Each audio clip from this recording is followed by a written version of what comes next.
Hey guys, Guard197 again, once again with some more new loot. This time it's gonna be convention loot from Made in Asia 6 and a bunch of random things mixed in there. And let's immediately start off with my two best pickups of the entire convention, and mainly because they're things you really can't get anywhere else. I think both figurines I picked up were online exclusives. And the reason I was able to get them there was because Good Smile actually set up a booth there, just like they did last year, by the way. And I was able to pick up the Figma Snow Miku. And, you know, I know it isn't from Good Smile, but from Max Factory. But for some reason, the Good Smile booth was also selling these Figmas. So for 40 euros, I couldn't help but pick this up.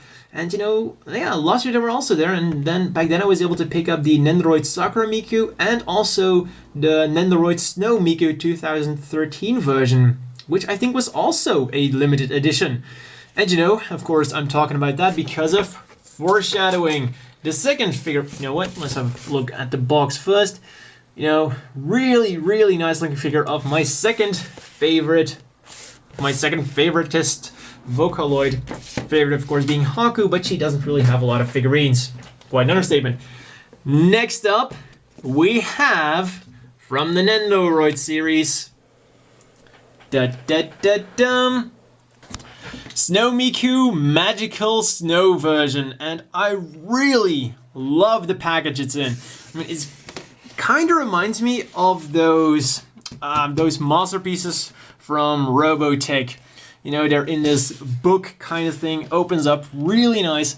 And look at all the things she comes with, because yes, these are actually all accessories she comes with. And now I'm wondering, can I actually make two versions? Or no, they're probably gonna have this body in common, so you can still only make the one figure. You know, it would be actually really awesome if you could make both of them.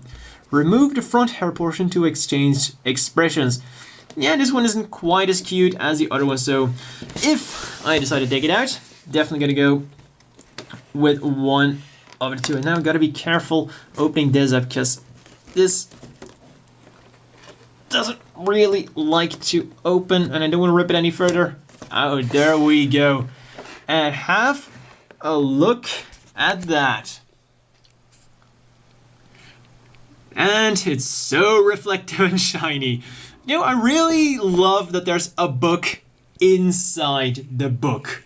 Also gotta love the cute bunny rabbit, and yeah, as I figured, looks like there's only one body, and that's the sitting body up there. Yeah, that's the one used for sitting, and it looks like it just, yeah, the skirt is just gonna be replaced.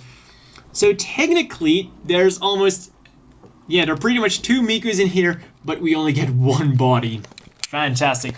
Also, it seems like it has perfect English on the inside.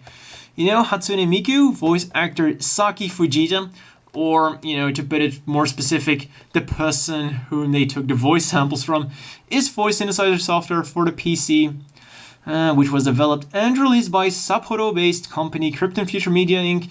in August 2007. Her design can be seen on the package of the software. Ever since its release, a number of amateur creators have produced music using the software and published their works on the internet. Yeah, I think a lot of amateurs tried the software, failed horribly at it, and gave birth to Haku Yoane, my favorite Nendoroid. So thank you, amateur Miku users, for giving us Haku.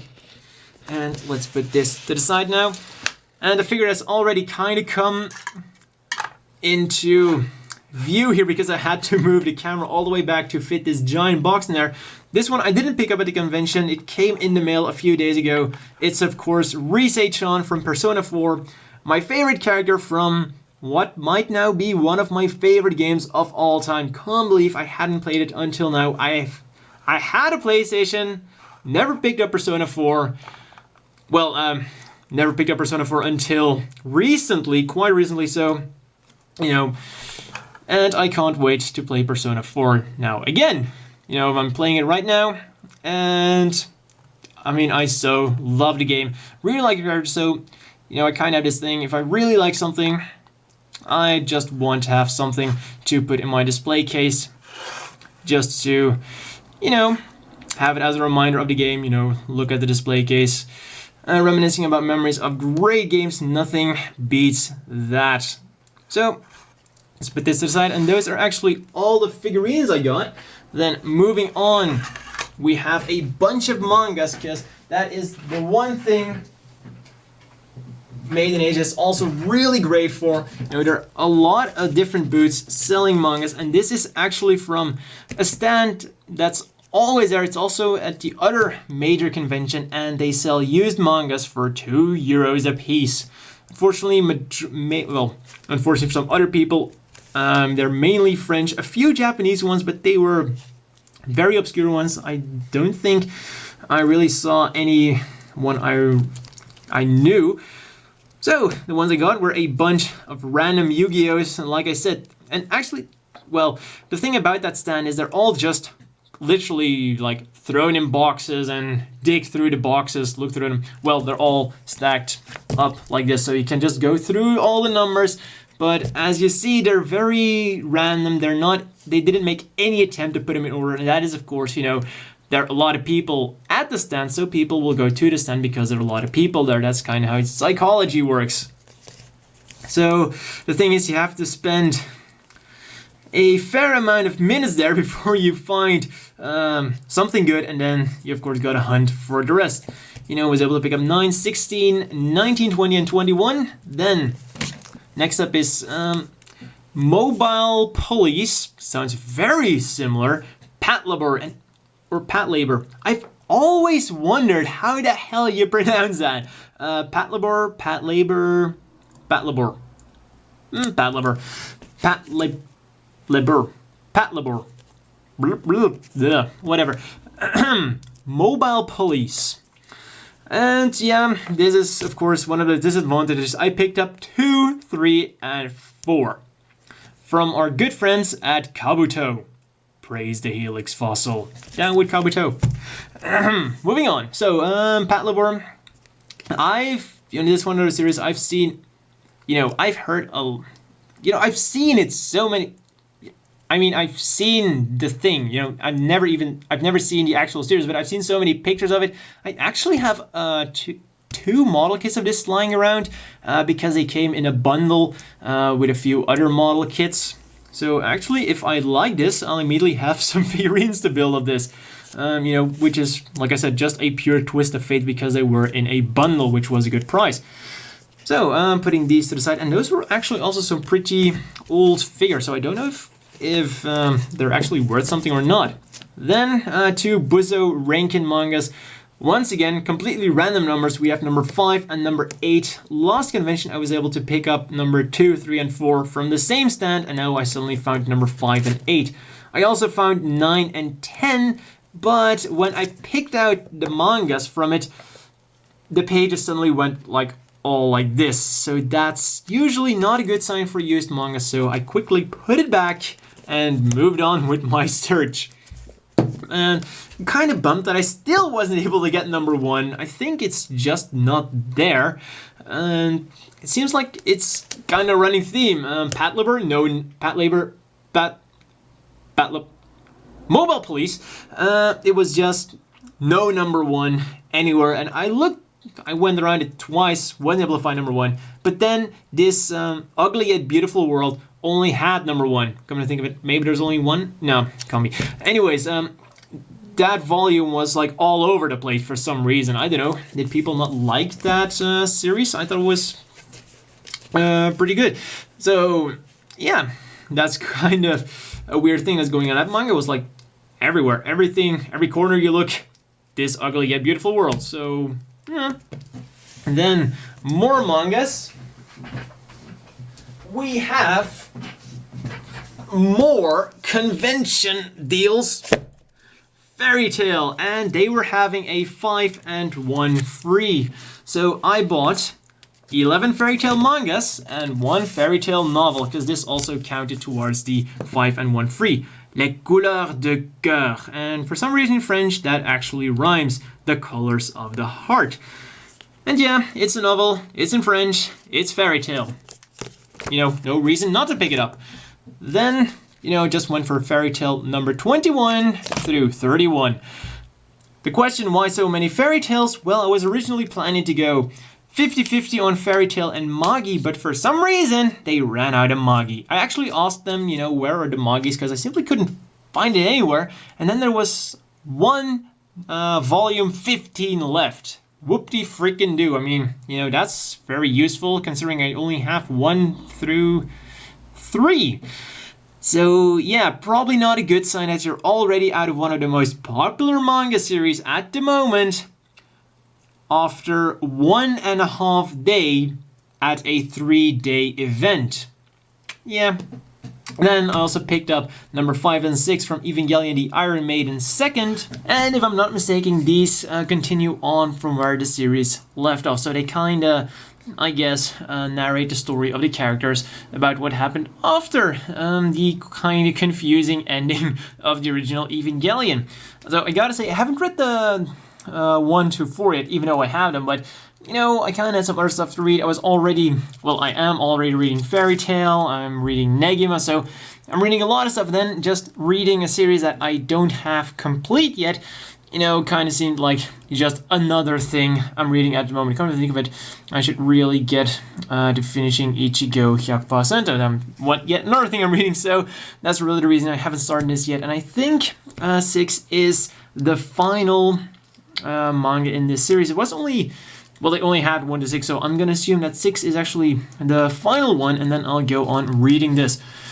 Also, gotta say, Shinji does look pretty badass on this, and I know it seems like it's a thing that's going on with Shinji in mangas that actually, Shinji seems to be portrayed as more of a badass in spin-off mangas, Iron Maiden, and I had this other manga about Evangelion, can't remember the name, and I don't think I have it here. No, it doesn't seem to be on the shelf here. But Shinji is a hell of a lot more of a badass. I mean, I was on a train with a friend, he also likes anime and manga, and he also said, like, man, Shinji looks like, really like a badass on that. And he actually asked me, Shinji wasn't that badass in the anime, wasn't he? So yeah, it really seems like something that's going on in mangas with Shinji, portraying him a bit more manly and stuff. But, I gotta say I'm one of the few people who actually likes Shinji the way he is in the series. But moving on, those are all the mangas I got. And actually, no, that's not all, because there's actually one more thing that I got. 2 of these Vers Collector. Oh, so they're mixing French and English here. That's a really good thing to do. So this is a collector's cup glass. And I actually got 2 of those, because what I did is, they had this 5 and 1 free thing going on, and then they gave you 1 of these each. So I picked up 5 and 1 free, and then I had one of my friends pick up 5 and 1 free. He bought it with my money, which I gave him. So now I have 2 of these nice blue Exorcist glasses, even though I haven't watched the series yet, but it seems to be quite a popular series, and since I have, 2 collectors, or Vers Collect... How am I even supposed to pronounce this then? Vers Collector, Vers Collector, Vers Collector. Fair enough, let's go with that. Anyways, now that I have 2 of these glasses, I guess I'll have no other choice but to give this series a shot. Seems to be a pretty popular one, so I guess it can't be too bad. But that's what I thought about the Love Hina anime too. And nothing better than insulting a series before I've even watched it. Fantastic. Moving on, so that was, like I said, all for mangas, this time for real. And let's talk a bit more about video games. But before we really get into video games, I participated in a tournament of Super Smash Bros. Melee with a friend of mine. Well, he kind of got me into it. I've played Melee a bit. I do have Brawl on the Wii, but apparently the games are very different. To be honest, I'm not a big player of it, so I don't notice the differences that much, but according to him, there's a very big, significant difference, I guess, when, the mechanics a bit better, you really do feel it, but then again, I really feel those changes with various Gundam games, so, you know, I guess they are indeed very different games, but to me they kind of play the same, because, you know, I haven't played them a lot. So I decided to participate as well. I've played the games quite a few times with him, and, well, we both participated. I actually made it through the preliminaries, which was my main goal. I mean, that's... For me, that was kind of victory, just getting through the preliminaries. They had 160 contestants, and getting through the preliminaries means they had about, well, we were in a group of 5 people, and 2 people of each group made it through. So that means that I was, at the very least, in the top 70 of the preliminaries, of the 160 people. So I got past half of them. And I should stop... I guess I should stop, you know, fimmicking with things. I'll fix that in a second, or I'll just attach it to something. So let's get rid of that. And, you know, where was I? Oh yeah, I made it past the preliminaries. He, of course, also made it past the preliminaries because he's a pretty damn good player at it. And unfortunately, I lost my first round. He went on and participated more. And this is what he won. And, you know, me being the big Dragon Ball fan, and, you know, me being called Kakarot online, he decided to give me this. And the little Vegito Super Saiyan figurine. I don't really like the hair, but seeing how this is made, and seeing as how the head has the, you know, the ring chain on it, I wonder how long, if you're actually going to put this on a bag or something that sees a lot of use, how long is it going to be until our poor Vegito here would get decapitated? Yeah, I'm totally not going to use this as an actual keychain. I'll just hang it somewhere. So, let's put it aside and now talk about actual video games. So, one video game I got for the Super Nintendo is Front Mission. And I picked this up for, well, originally was going for $7, but I got it for $6.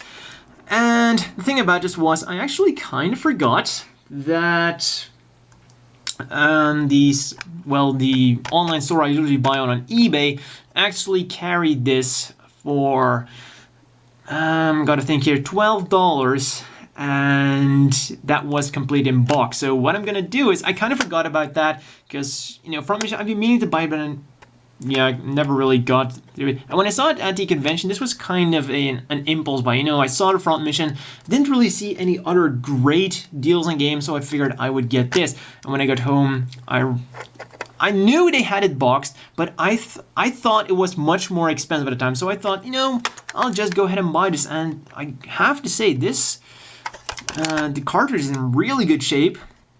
So I thought, I'll try it.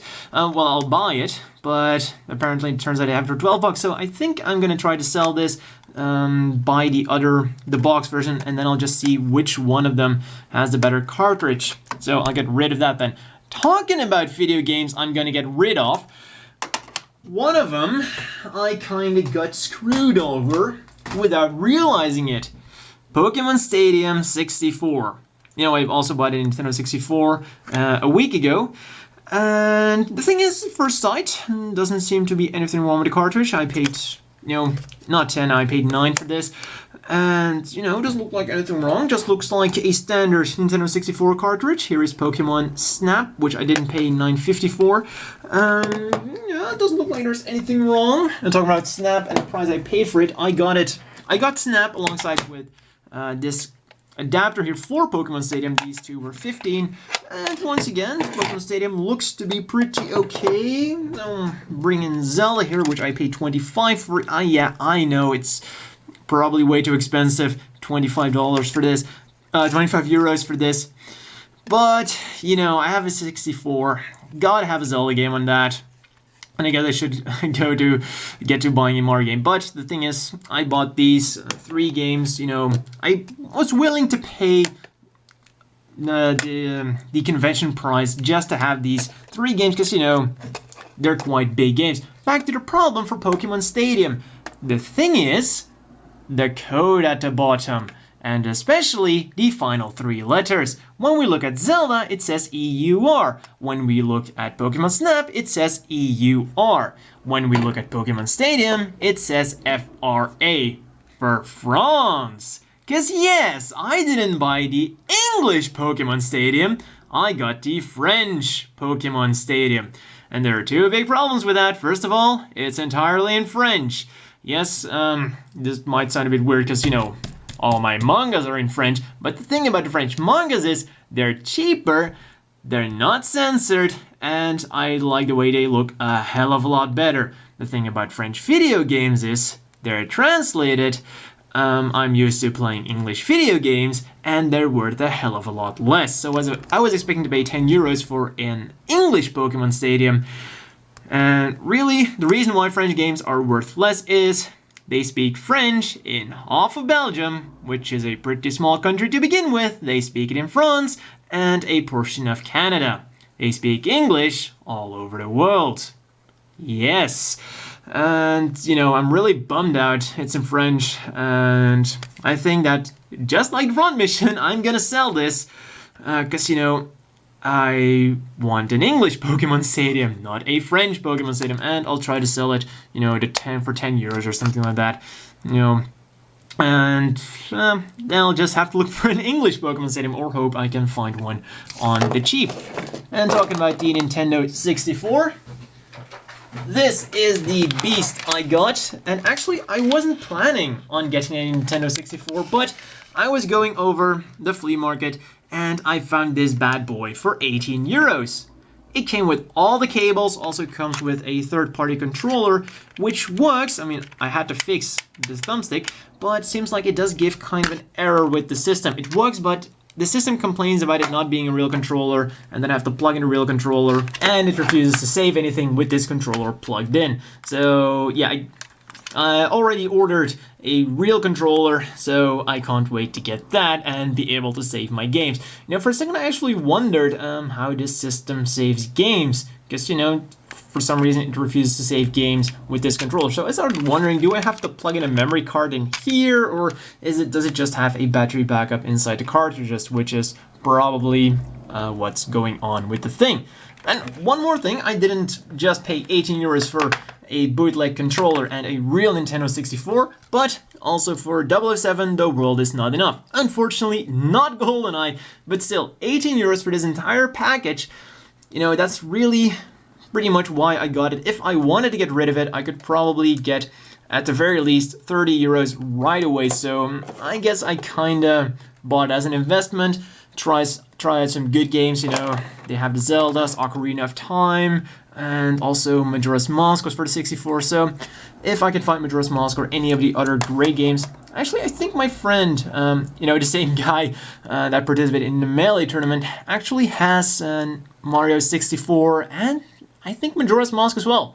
So I can always borrow them off him. For some reason I don't think he has a 64 anymore, but hey, then looking at the system, looks pretty okay. It has a few scratches here, which is the only thing that's really wrong with it.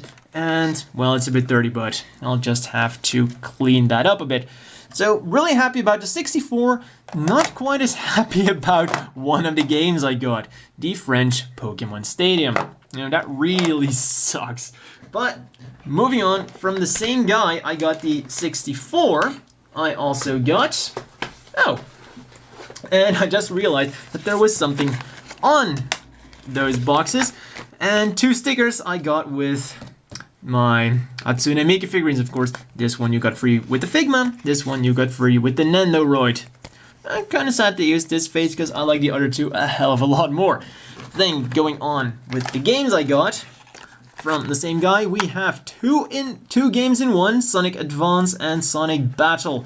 So far, I've played a bit. Well, I've played, I think, 2 hours on Sonic Advance, and I really like the game. Actually, come to think of it, I haven't checked any reviews, so I don't know what the critics say about the game. But so far, I really like the game. And I have to say, I'm getting really into Sonic. You know, like I said, the first game, well, the first Sonic game I really played was that Sonic Collection for my Saturn. And suddenly, I'm all into Sonic. Oddly enough, and I gotta say, even though I've played more Mario than Sonic, I definitely prefer Sonic at the moment. You know, much more fast-paced. Love the music, love the level design. You know, it's really... Actually, makes me feel kind of sad that Sega lost out to Nintendo, and makes me wish that Sega was the victorious one. But they're still making Sonic games, you know, like that great Sonic, I think it was 2008 08? Was that fantastic Sonic game? Yeah, Sonic 08, I think that was probably the best Sonic game ever. And then we have Pokemon Sapphire version, but once again, I think I'm on a very unlucky streak with Pokemon games here. Pokemon Sapphire version, complete with everything, has a manual. I think it even has the commercial insert. Yep, for the Nintendo Club, you know, a bit of commercial stuff, seizure warnings, everything. Then I opened it up, and it came with this game, Pokemon Ruby. So I just quickly went back to him and asked him, hey, do you happen to have the Sapphire game? Because, you know, this is the wrong game that was in it. And he said that he might have it at home, and if I hop by next week, he'll trade it if he does still have it at home. So either next week I'm gonna have a complete Sapphire version, or I'm just gonna sell this off. Because, oh yeah, I haven't mentioned how much I paid for this. For a fully boxed Pokemon and a fully boxed Sonic, even though, well, the box is a bit, you know, it has seen better days. So the Pokemon box seems to be in pretty mint condition, other than, you know, it opening there. €5 a piece. Normally €7, but because I'm a loyal customer and he also knows my dad, I got them for 5 each. And this cartridge alone goes for a hell of a lot more than €5. And, you know, I think I'm pretty much going to do the same here as with one of my Metorods. Well, with Metorod 4, it had the Rokusho or the Kuwagata box, but it had the Kabuto game in it. So the thing is, I'll sell this, or I'll find someone to trade it for a Sapphire, and then I'll have a complete Sapphire version. So that's what I'm gonna try to pull then. One or the other. And that's all for video games. You know, I gotta say, I think this might be one of the last times I bought a bunch of video games on a convention, because, you know, I kind of feel like, well, the thing is, I definitely paid probably a bit too much. I really think I could have gotten them cheaper elsewhere if I tried. So the thing is, I'm gonna be more like with my Super Nintendo and stuff, I'm gonna be more of a you know, opportunity hunter, let's put it like that. Especially, you know, the Zelda 125 and Pokemon Stadium, you know, that kind of hurt when I turned on my console. But, you know, let's put that to the side, and all this talking has made me a bit thirsty, if I can find where I put it. Here we go, the Ramune. I have no idea what kind of flavor it is. It just says B. Kanji I can't read. Kanji I can't read. Ri. I guess it's whale flavored. Or is this just water? Oh man, if this is just water with gas, I'm gonna be very disappointed. Let's open it up. Let's see.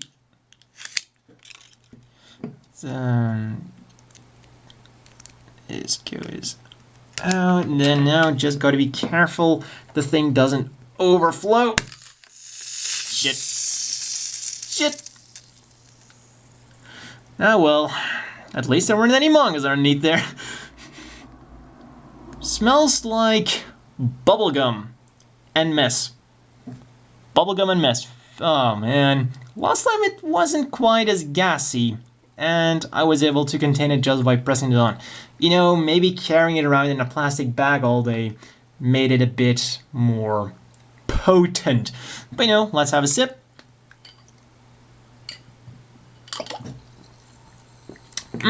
Definitely bubblegum flavor.